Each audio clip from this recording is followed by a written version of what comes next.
Hello hi everyone, कैसे हैं आप सभी लोग। मैं उम्मीद करता हूं कि आप सभी लोग काफी अच्छे होंगे। मैं अभिषेक राव, रीजनिंग एजुकेटर। आप सभी लोग देख पा रहे होंगे स्क्रीन पर आपके साथ एक बहुत ही खास मेहमान कनेक्ट हुए हैं। इनका नाम शौवी चौबे जी है। और मैं आप सभी लोग बता देता हूं कि ये करंटली अभी एक्साइज इंस्पेक्टर के पद पर है। और इनका पिछला एक्सपीरियंस काफी वंडरफुल रहा है। इन्होंने यूनियन बैंक में असिस्टेंट मैनेजर पोस्ट पे भी वर्क किया है। तो ये आपको बहुत अच्छे से बता सकते हैं, क्योंकि बहुत से स्टूडेंट्स की क्वेरी ये आ रही थी कि सर जॉब के साथ कैसे तैयारी करें। तो सबसे पहले तो क्वेश्चंस डिस्कस करने से पहले मैं सुबी जी से पूछना चाहूंगा, अपना इंट्रोडक्शन बताएं और फिर स्टार्ट करेंगे। कुछ इंपॉर्टेंट क्वेश्चंस हैं जो आप लोगों ने मुझे सेंड किए हैं, उसी पर चर्चा करेंगे। Very good evening, everyone. Thank you, Abhishek ji. So, my name is Shubhi Chaube, and I am currently working as an inspector in Central Excise Department.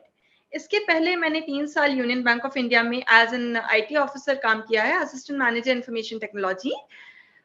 मैं एक कंप्यूटर साइंस इंजीनियर हूँ। मेरे एजुकेशन बैकग्राउंड की अगर हम बात करें तो ग्रेजुएशन के बाद मैंने एज एन आईटी ऑफिसर 3 साल वहां काम किया, और उसके बाद फिर मैंने सेंट्रल एक्साइज में इंस्पेक्टर की पोस्ट पर ज्वाइन किया। ओके तो ये मेरा ब्रीफ इंट्रोडक्शन है। मैं छिंदवाड़ा मध्य प्रदेश से बिलोंग करती हूँ। Okay okay, nice. अच्छा, मैं एक क्वेश्चन पूछना चाहूंगा, फिर क्वेश्चंस पर आऊंगा जो इम्पोर्टेंट क्वेश्चंस हैं।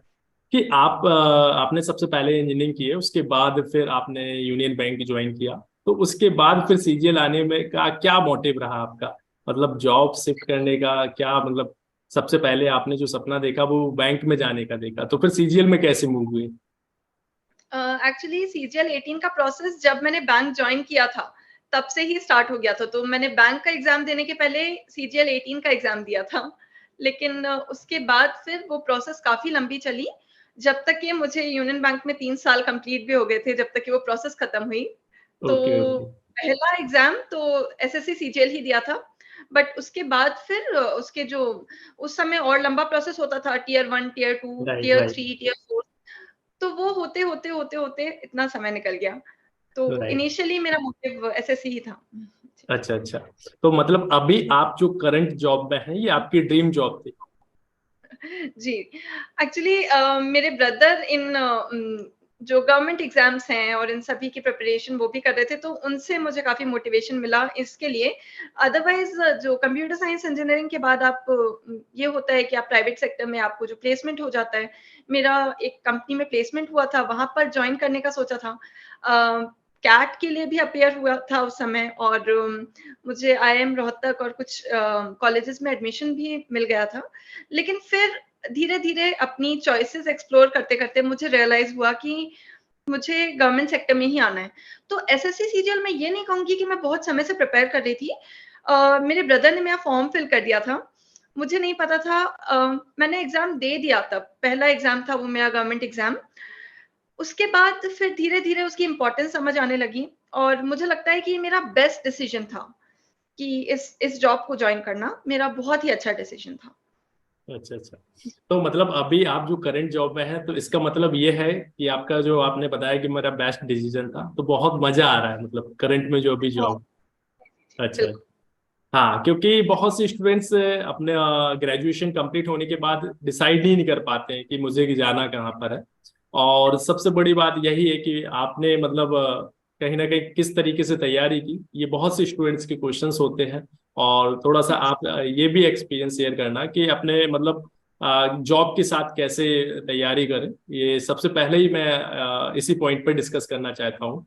क्योंकि बहुत से स्टूडेंट्स होते हैं, आपने देखा होगा कि इंटरव्यू तो काफी होते हैं और एक जी। नॉर्मल सी स्ट्रैटेजी बता दी जाती है। लेकिन हमारे कुछ जी। स्टूडेंट्स ऐसे भी हैं जो साथ में जॉब भी कर रहे हैं, प्राइवेट जॉब कर रहे हैं, लेकिन उनका सपना सीजीएल में है। तो वो किस तरीके से तैयारी करें। ऑलराइट। तो आपको प्रिपरेशन स्ट्रैटेजी, बुक्स और इन सभी के बारे में तो बहुत सारे सोर्सेस से पता चल ही जाता है।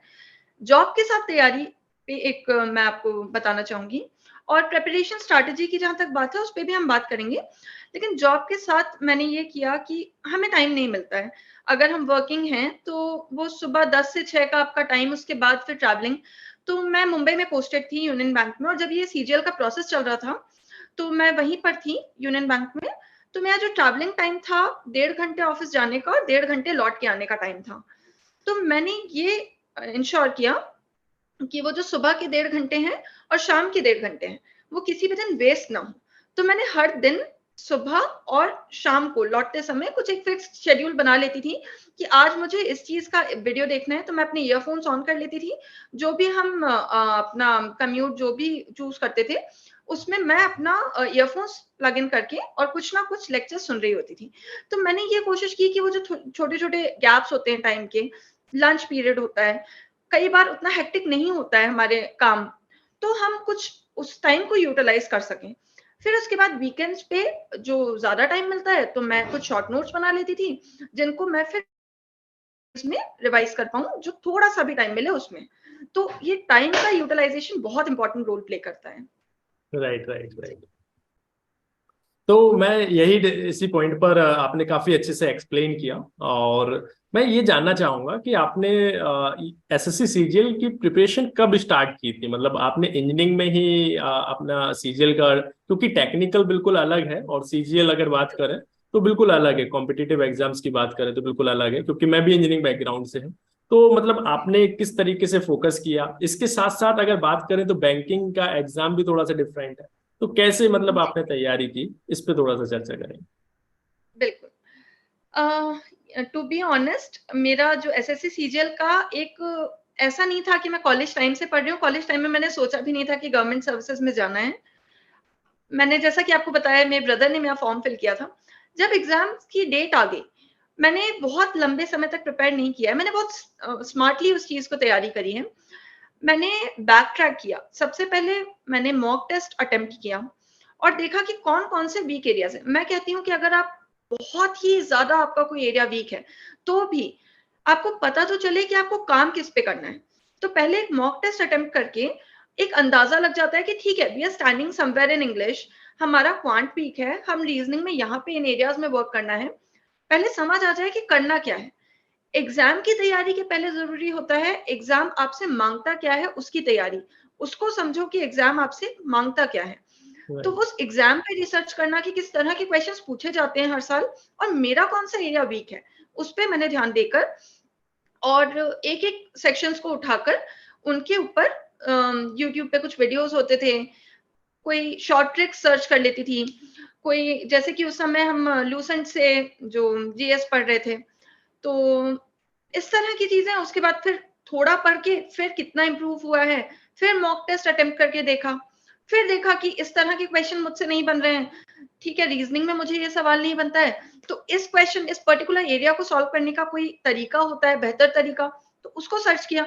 तो मैंने कोई एक किताब या एक सोर्स के ज़रिए तैयारी नहीं की थी और अलग-अलग जो सोर्सेज़ हैं, इस तरह से मैं इंडिविजुअल एरियाज़ को लेकर तैयारी करती थी। Okay, okay. जी, काफी जी। अच्छे से एक्सप्लेन किया आपने, और मैं आ, इस पे थोड़ा सा मतलब कम फोकस करूंगा और स्ट्रैटेजी पे, क्योंकि स्ट्रैटेजी की वीडियोस बहुत मिल जाती हैं, बहुत और अवेलेबल है। अपने को क्या थोड़ा सा शॉर्ट वीडियोस रखना है। तो खासकर एक क्वेश्चंस आता है स्पेशली गर्ल्स का, कि सर हुँ, एक्साइज इंस्पेक्टर गर्ल्स के लिए कैसे? तो मैंने कहा चलो मैं तो आपको बताता रहता हूँ, लेकिन मेरे बीच में आपको मतलब आपके बीच में एक खास मेहमान को लेकर आऊंगा जो अभी करंट में खुद एक्साइज इंस्पेक्टर पे पोस्ट पर है। इससे पहले मेरे साथ अभी एक्साइज इंस्पेक्टर ऑलरेडी मैंने एक इंटरव्यू लिया था, लेकिन वो ओके, आप बहुत अच्छे से एक्सप्लेन कर सकते हैं, क्योंकि आप ऑलरेडी पहले से ही पोस्ट पर हैं और गर्ल्स भी हैं, तो आप बहुत अच्छे से समझा भी सकते हैं। तो मैं सबसे पहला क्वेश्चन यही है कि एक्साइज इंस्पेक्टर में लड़के कम क्यों दिखती हैं? मैंने जितना ऑब्जर्व किया, तो ये बताइए। बिल्कुल सही कह रहे हैं आप। इसके पहले जो मेरी जॉब थी, वहाँ पर मेरे ख़्याल से जितने लड़के थे उतनी ही लड़कियाँ थीं। इनफैक्ट लड़कियाँ ज़्यादा थीं हमारे बैच में। बट जब हम ने ये पोस्ट जॉइन की और अभी हमने अपने ट्रेनिंग डेज़ में देखा 86 लोगों की ट्रेनिंग हुई, उसमें से सिर्फ़ 6 लड़कियाँ थीं और 80 बॉयज़ थे। तो वो एक जो जेंडर डाइवर्सिटी है वो बहुत स्क्यूड है इस पोस्ट पे। ऐसा नहीं है कि इन जनरल वर्किंग वुमेन कम है। इन जनरल लेडीज़ ऑप्ट नहीं करती हैं काम करना, ऐसा नहीं है, लेकिन एक्साइज़ इंस्पेक्टर की जॉब में बहुत स्क्यूड मुझे जेंडर डाइवर्सिटी दिखी। तो लोगों को जहाँ तक मुझे समझ आया है, कुछ गलतफ़हमियाँ होती हैं कि जैसे कि इस पोस्ट में आपको अनसेफ हो सकता है आपके लिए कि आपको रेड पे जाना पड़ेगा, हो सकता है आधी रात को आपको कहीं जाना पड़े, हो सकता है आपको आउट स्टेशंस ट्रैवल करना पड़े। तो इस तरह की मिसकंसेप्शंस बहुत हैं कि हमारे लिए अनसेफ होगा। तो वो एक बहुत बड़ा फैक्टर है जिसके कारण लड़कियां ऑप्ट नहीं करती हैं। लेकिन मैंने जितने महीने से यहाँ पर काम किया है, ये बात मुझे समझ आई है कि कोई भी ऐसी परेशानी आपको नहीं जाती है। जितने रूल्स रेगुलेशंस हैं गवर्नमेंट के, वो तो हैं ही हैं, साथ में आपका स्टाफ इतना कोऑपरेटिव होता है, वो खुद आपको ऐसी जगह पर, ऐसी सिचुएशंस में, ऐसी ऑड सिचुएशंस में नहीं डालने की कोशिश करेगा। आपको इस तरह की पोस्टिंग भी नहीं दी जाएगी जो आपके लिए आफत हो। आपको कोई अगर अनसेफ एरियाज हैं तो वहां नहीं भेजा जाएगा, या भेजा जाएगा तो इतने लोगों के साथ जो आपका ख्याल रख सकें। तो राइट बहुत अच्छी तरह से आपका ध्यान रखा जाता है, ऐसी कोई दिक्कत नहीं आती है। जो मिसकंसेप्शंस हैं वो बिल्कुल भी आप दिमाग से निकाल दें। बहुत ही बेहतरीन जॉब है, और लड़कियों के लिए भी। इसमें डेस्क जॉब भी है। रेट पे जाने की अगर हम बात कर रहे हैं तो ठीक है, it's possible once in a while आपको जाना भी पड़े, लेकिन अगर आपको जाना पड़ता है तो पूरा स्टाफ होता है, आपके सुपरिटेंडेंट्स होते हैं, आपके असिस्टेंट कमिश्नर होते हैं, बहुत बड़ा स्टाफ होता है आपके साथ जो जाता है, पूरी टीम होती है, and they take care of you, so you don't need to worry about it at all. Right right. यही एक क्वेश्चन रहता है, मैंने और भी लोगों से पूछा। तो मैंने कहा एक्साइज इंस्पेक्टर क्यों ज्वाइन नहीं, बोले सर सेफ नहीं है, रेट पे जाना हाँ, पड़ता है। तो राइट। वही मैंने सोचा कि एक ये बहुत ज्यादा क्वेश्चन था, मैं ऑब्जर्व भी कर रहा था काफी टाइम से, तो मैंने सोचा आपसे डिस्कस किया जाए, और आप इसको बहुत अच्छे से एक्सप्लेन कर सकते हैं। तो आप मतलब कुछ ऐसा बताइए जिससे मतलब गर्ल्स को मोटिवेशन आ जाए कि हाँ अब एक्साइज इंस्पेक्टर बनना ही है। ठीक है, जी बिल्कुल।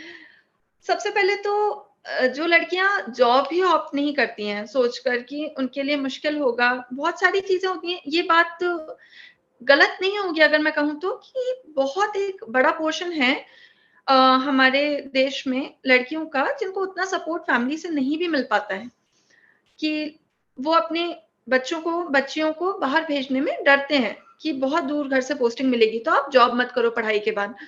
तो वो सपोर्ट होता है कि नहीं मिल पाता है, तो उस कारण से भी लड़कियां पीछे हट जाती हैं। तो आपको ये बात समझनी होगी कि आपको पोस्टिंग भी इस तरह से दी जाती है मोस्टली, जब तक बहुत एक्सट्रीम केस ना हो, एक्सट्रीम रिक्वायरमेंट ना हो। ये चीज है, वो इतना ध्यान रखा जाता है कि आपको बहुत दूर ना भेजें आपके घर से, अनसेफ एरियाज में ना भेजें।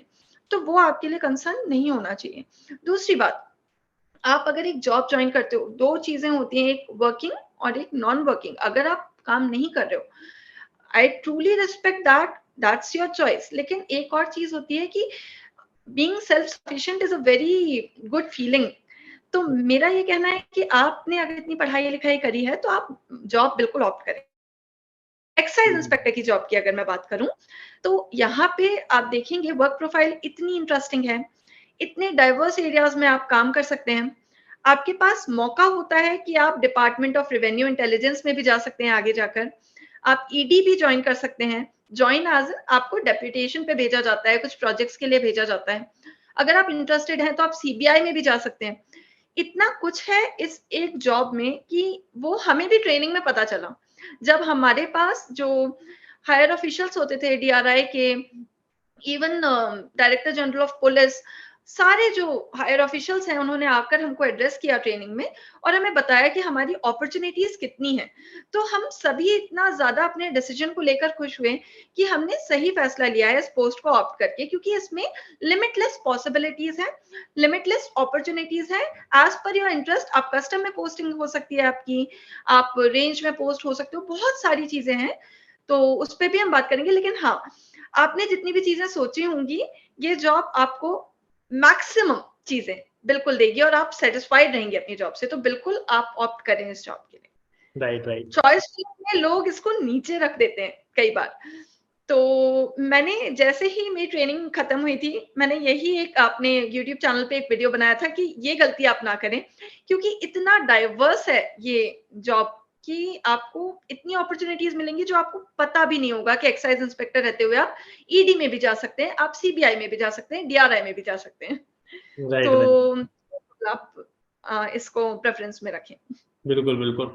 हाँ तो तभी पता चलेगा ना कि जब चीजों को सुनोगे आप लोग और कहीं अच्छे से आपको एक सही गाइडेंस मिले। तो मैं जितने भी स्टूडेंट्स यहाँ पर स्पेशली गर्ल्स जो सोचते हैं कि एक्साइज इंस्पेक्टर जाना नहीं चाहिए, क्योंकि उसमें काफी वर्कलोड होता है। तो एक्चुअल वर्क भी जानेंगे कि क्या काम करते हैं एक्चुअली। तो सबसे पहला मतलब आपने यही समझा है कि यहाँ पर काफी अच्छी अपॉर्चुनिटी है, जो आप डिफरेंट डिफरेंट डिपार्टमेंट में वर्क कर सकते हो। और मैं आपको यही कहना चाहता हूँ कि यहाँ पर लोगों के सपना होता है कि मुझे इस तरीके से इस डिपार्टमेंट में काम करना है। तो सबसे पहले तो मैं ये जानना चाहूंगा कि एक्चुअल वर्क क्या है एक्साइज इंस्पेक्टर का। जी, बिल्कुल। तो वही हमने जैसा कि अभी जाना, अभी हम खुद इतने समय रहकर भी, हम भी सारी चीज़ें नहीं जान पाए, क्योंकि इतना डाइवर्स है। जैसे कि मैं एक रेंज में पोस्टेड हूँ, तो जो रेंज होती हैं उसमें जो काम होता है, वो इस तरह से होता है कि इन इन जनरल अगर आप समझना चाहें एक्साइज़ इंस्पेक्टर का काम क्या है, तो आप डिपार्टमेंट ऑफ रेवेन्यू के लिए काम कर रहे हैं।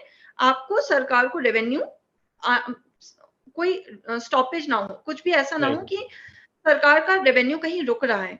तो आप सरकार के लिए काम करते हैं कि रेवेन्यू प्रॉपर्ली हो, कलेक्शन प्रॉपर हो। अगर कोई टैक्स की चोरी कर रहा है, अगर वो किसी भी तरह से कुछ फ़ॉल्स क्लेम्स कर रहे हैं या फिर जैसे आईटीसी होता है, ख़ैर वो बहुत ही टेक्निकल चीज़ें हो राइट जाएँगी। राइट। लेकिन इन जनरल ये है कि जैसे कि लोग इनकम टैक्स हम देखते हैं कि इनकम टैक्स की चोरी हम समझते हैं, ज़्यादा समझते हैं, बिल्कुल। क्योंकि वो बहुत ही जनरल एक टर्म है। तो उसी तरह जो जीएसटी है, वो जब आप इस डिपार्टमेंट में आते हो तो आपको पता चलता है कि किस तरह से फेक इनवॉइसेज़, किस तरह से कौन-कौन से तरह से लोग चीट करने की कोशिश करते हैं। तो आपका काम है सरकार की तरफ से सरकार को रेवेन्यू पहुँचता रहे, कोई भी अनड्यू एडवांटेज ना लें किसी भी लूप होल का, उसका आपको ध्यान रखना होता है। तो स्क्रूटनी होती है रिटर्न्स की, रिफंड के काम होते हैं, काफ़ी सारे काम होते हैं, बहुत डिटेल। तो ये तो एक रेंज की बात हो गई। कस्टम्स में भी आपकी पोस्टिंग होती है। आप सभी जानते हैं किस तरह से पोर्ट्स में या फिर एयरपोर्ट्स में आपने देखा होगा कस्टम ऑफिसर्स होते हैं, तो वो एक चीज़ होती है। उसके अलावा आपको बहुत सारे ऐसे अलग-अलग चीज़ें हैं, डिवीज़न में पोस्टिंग होती है, टेक्निकल में पोस्टिंग होती है, प्रिवेंटिव में पोस्टिंग होती है। ऐसे करते-करते इतने सारे एरियाज़ हैं, जिनमें आप पोस्ट हो सकते हैं। ऑडिट सेल होता है, तो आपको अपील्स एक सेक्शन होता है। अगर कोई सैटिस्फाइड नहीं है डिसीज़न से, क्योंकि जो हमारे जो ये अथॉरिटी है, जैसे कि हमारे सुपरिटेंडेंट्स हैं या फिर असिस्टेंट कमिश्नर हैं, तो वो क्वासी जुडिशियल बॉडी होती हैं। तो इधर से जो भी एडजुडिकेशन के केसेस आते हैं, एडजुडिकेशन एज़ इन जो जजमेंट्स हम पास करते हैं कि यू हैव टू पे दिस एंड दिस अमाउंट, उससे अगर टैक्स पेयर संतुष्ट नहीं है, तो वो अपील करेगा। तो अपील्स में भी कुछ लोग होंगे, हमारे ही बैच के काफ़ी लोग अपील्स में भी गए हैं। तो इस तरह से बहुत डाइवर्स एरियाज़ में काम है। और सबसे बेहतरीन बात ये है कि अगर आप जैसे बैंक में पोस्टेड हैं, तो आप जनरली लाइफ टाइम एक ही सा काम करते रहते हैं। यहाँ पे जैसे कि अगर मैं 2 साल रेंज में पोस्टेड हूँ, 2 साल मुझे डिवीज़न में पोस्टिंग मिलेगी, फिर 2 साल मुझे in not in the same order, पर मुझे मौका मिलेगा कस्टम्स में काम करने का, मुझे मौका मिलेगा अपील्स में, हर एरिया में काम करने का मुझे मौका मिलेगा थ्रू आउट माय करियर। तो मैं ये कह सकती हूँ कि मुझे अपने पूरे करियर में बहुत डाइवर्स एरियाज़ को एक्सप्लोर करने का मौका मिलेगा, जो कि बहुत इंटरेस्टिंग है।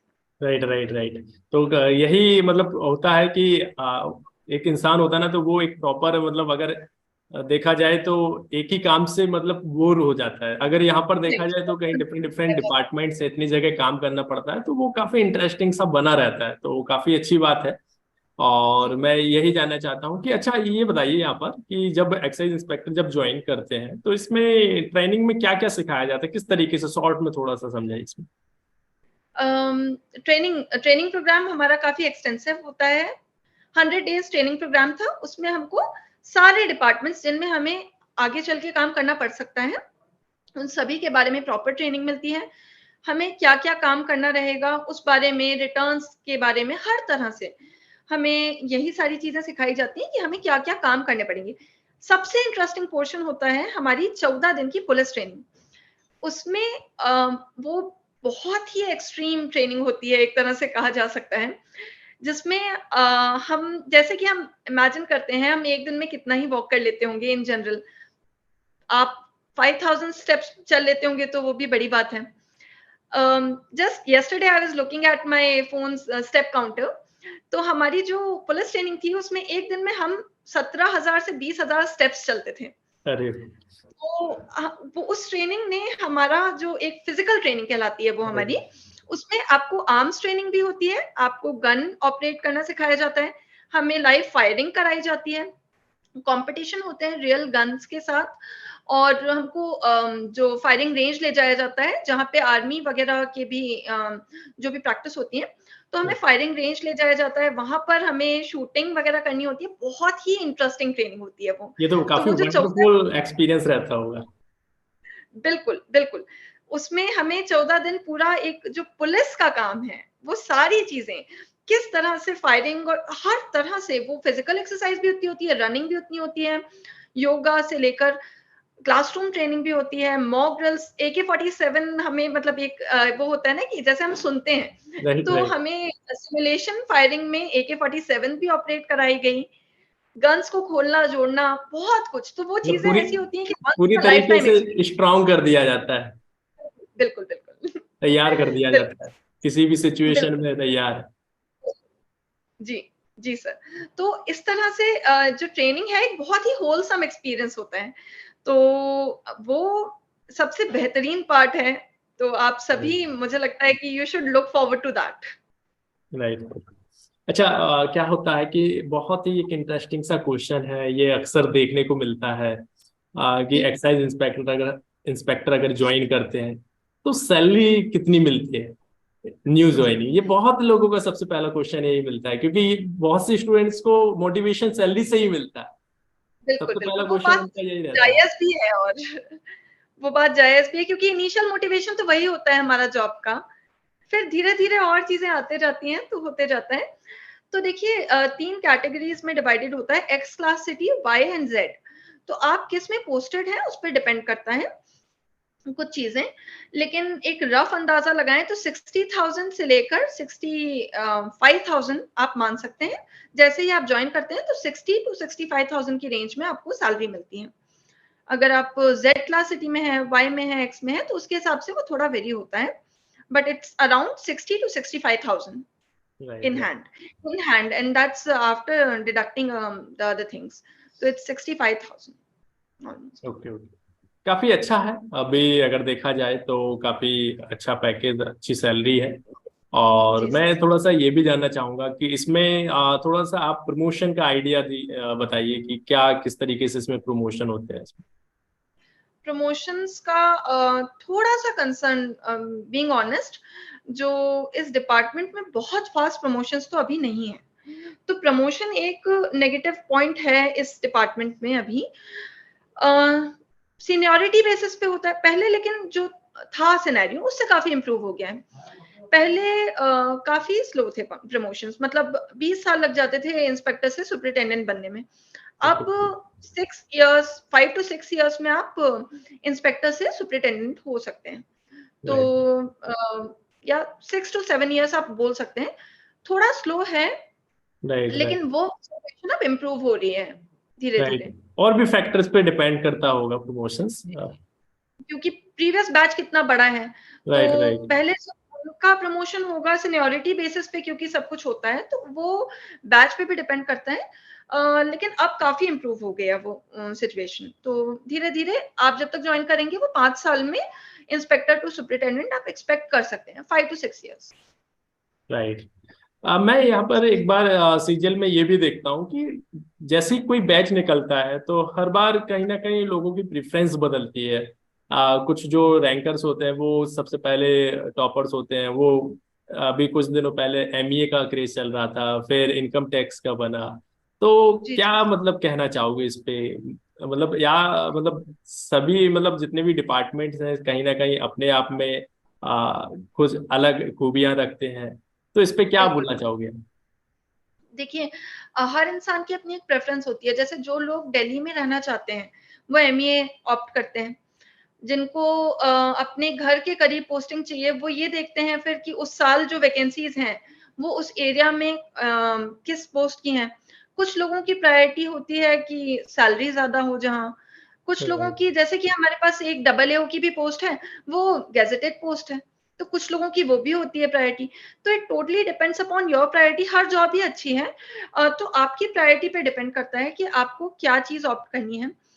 कुछ लोगों को प्रमोशंस का भी एक फैक्टर होता है कि जैसे एमईए में फास्ट हो जाते हैं फिर भी प्रमोशंस। जॉइनिंग आने पे भी अगर आप बात करें तो एक्साइज की कंपैरेटिवली स्लो है। तो ओके। जॉइनिंग भी एमईए की काफ़ी फास्ट जॉइनिंग मिल जाती है। तो इस तरह की चीज़ें हैं, उस पे डिपेंड करता है, लेकिन हाँ, आपका इंडिविजुअल जो भी केस है, उसके हिसाब से आप ऑप्ट करें, राइट कोई भी जनरल व्यू पे ना जाएँ। Right right. तो अच्छा, इस पे ये भी जानना चाहूंगा कि एक्साइज इंस्पेक्टर सिलेक्ट होते हैं, ठीक है, ज्वाइन कर लिया, तो क्या क्या बेनिफिट्स हैं एक्साइज इंस्पेक्टर ज्वाइन करने के बाद, क्या क्या फैसिलिटी मिलती है, इस पे थोड़ा सा जी, चर्चा जी। करेंगे। ओके। देखिए, जैसे कि बैंक में होता था, बैंक में वो पर्क्स वाला साइड ज़्यादा होता था। जैसे राइट बैंक में हमको कन्वेयंस अलाउंस होता था, लाइक 45 लीटर्स पेट्रोल आपको हर मंथ, बट वो चीज़ें इधर पे नहीं है। इधर पे सैलरी कंपोनेंट जो होता है, उसी में सारा एचआरए वगैरह मिलाकर ही आपको जो 65,000 मैंने आपको कहा, वो सब कुछ मिलाकर ही होता है। तो यहाँ पे वो पर्क्स वाला उतना ज़्यादा नहीं है, लेकिन हाँ, आपको वर्दी के लिए हर साल 10,000 रुपए मिलते हैं। ओके तो ओके। क्योंकि ये आप सभी को पता होगा कि वर्दी वाली ये पोस्ट है एक, तो राइट इसमें आपको वर्दी खरीदने के लिए 10,000 रुपए हर साल मिलते हैं। उसके अलावा फिर अगर आपको कहीं टूर पे जाना है तो फिर आपको टीएडीए मिलता है। जो भी आपके एक्सपेंसेस हैं वो उसमें कवर हो जाते हैं। तो इस तरह की चीज़ें हैं।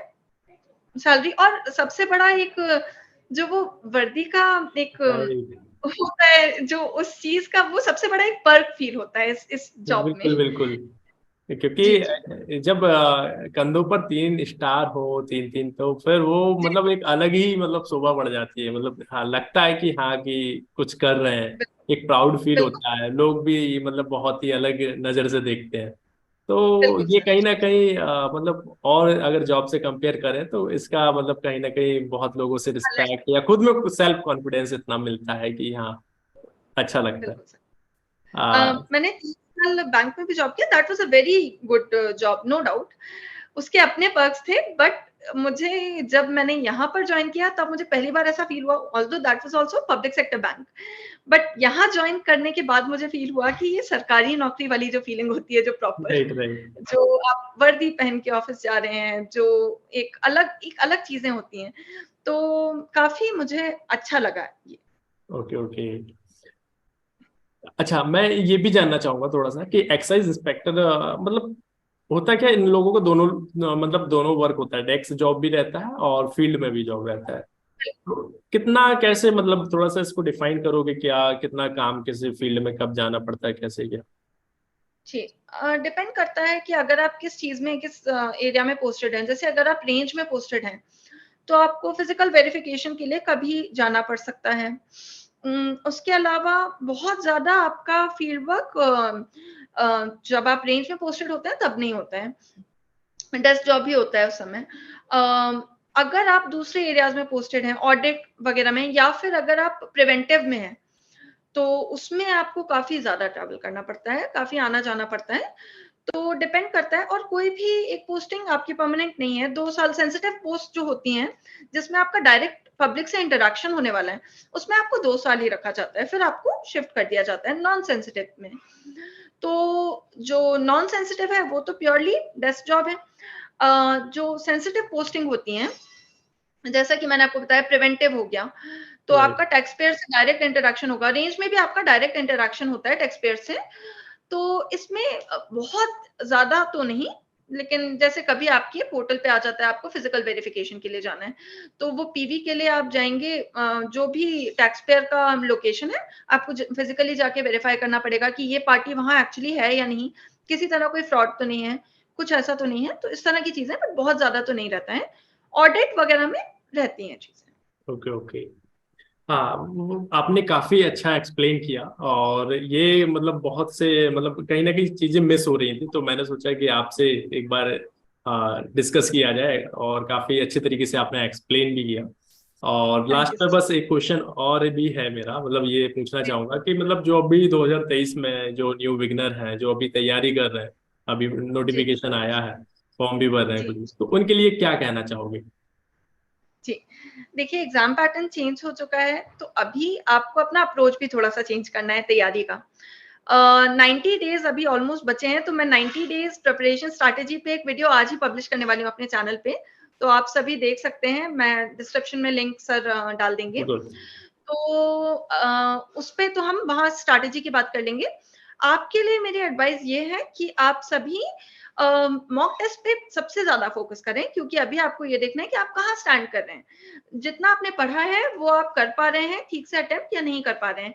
क्या कमियाँ रह रही हैं? क्या आपकी स्पीड स्लो है या फिर आपकी एक्यूरेसी में प्रॉब्लम है? उस पे वर्क करने का आपके पास सफिशिएंट टाइम है, तो मॉक टेस्ट दें, उसको बहुत प्रॉपर्ली अच्छे से 1 घंटे, 2 घंटे एनालाइज़ करें। क्या गलतियाँ की, सही किया तो क्यों किया, तुक्के से तो नहीं किया, और गलत किया तो क्यों गलत किया, और नहीं बना तो क्यों नहीं बना। सारी चीज़ें, क्या मेरा कॉन्सेप्ट गलत था, क्या मेरा कॉन्सेप्ट कमज़ोर था, और अगर नहीं था तो गलती क्या हो रही है।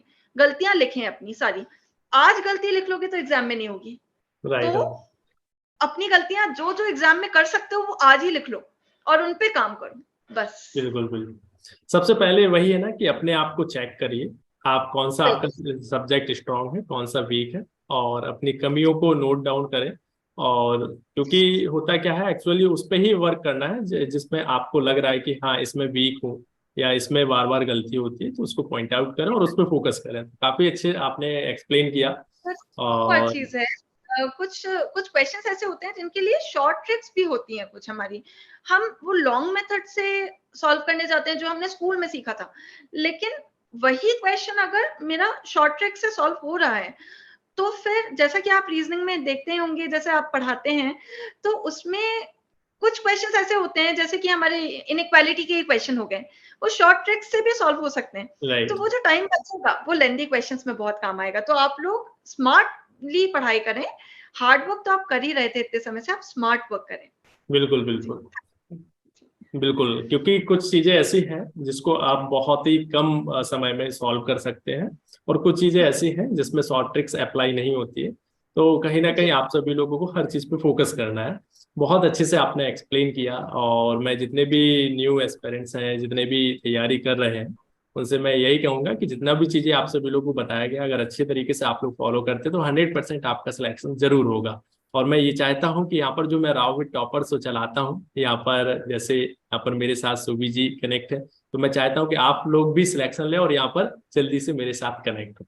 तो मैं तो आपको फ्यूचर के लिए बधाइयाँ, मतलब बहुत ही बेस्ट विशेस देना चाहता हूँ कि आप बहुत आगे तक बहुत कुछ अच्छा करें और आपका सिलेक्शन जरूर हो। All the best. और सुबी जी को स्पेशल थैंक यू बोलना चाहूंगा कि इन्होंने काफी अच्छे से एक्सप्लेन किया और बहुत से न्यू बिगनर को गाइड किया, और काफी अच्छे से मोटिवेशन भी मिला, काफी कुछ सीखने को भी मिला। जी। Thank you so much sir, और एक बात ज़रूर कहना चाहूँगी, कुछ भी हो जाए, आप लोग डिमोटिवेट ना होएँ। ये नहीं तो कुछ और सही, ये बात हमेशा याद रखें, कोई चीज़ फाइनल नहीं होती है।